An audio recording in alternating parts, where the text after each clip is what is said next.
Bon, pourquoi tu estimes qu'il doit être le symbole de cette nouvelle équipe de France? Parce qu'en fait, on a beaucoup insisté sur le fait que la transition de l'équipe de France, le renouvellement de génération de l'équipe de France était compliqué.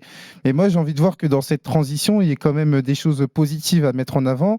Et là-dessus, il y a Michael Olise. Michael Olise qui, par rapport à ce qu'il a fait aux Jeux Olympiques avec l'équipe de France qui a terminé médaille d'argent, ça a été validé par un gros transfert au Bayern où il a plutôt bien démarré la saison. Il n'y a qu'à voir encore son but dimanche dernier face à Francfort. Bah, moi, j'ai envie que tout ça et un écho en équipe de France. Et là, pour le coup, dans une équipe de France qui a quand même un secteur offensif dont on a énormément parlé lors de l'Euro et même sur le dernier rassemblement, un secteur offensif qui pose question parce que, hormis Kylian Mbappé qui est un cas à part, on n'a pas un avant-centre, on a Ousmane Dembélé qui est là sans être là d'un point de vue statistique, on vient d'enregistrer le départ d'Antoine Griezmann et il se trouve qu'il y a une position stratégique à avoir. Et là, par rapport à la compo qui va être annoncée demain, moi, ça m'intéresse particulièrement de voir Michael Olise dans ce rôle-là parce que faut savoir que moi, j'avais des doutes sur Michael Olise parce que par rapport à ce qu'il avait fait du côté de Crystal Palace, c'était davantage en tant que joueur de côté qui me plaisait. Mais là, le fait de voir Thierry Henry, Vincent Kompany et donc Didier Deschamps insister sur ce rôle-là, moi, je me dis que quelque part, ça peut être intéressant.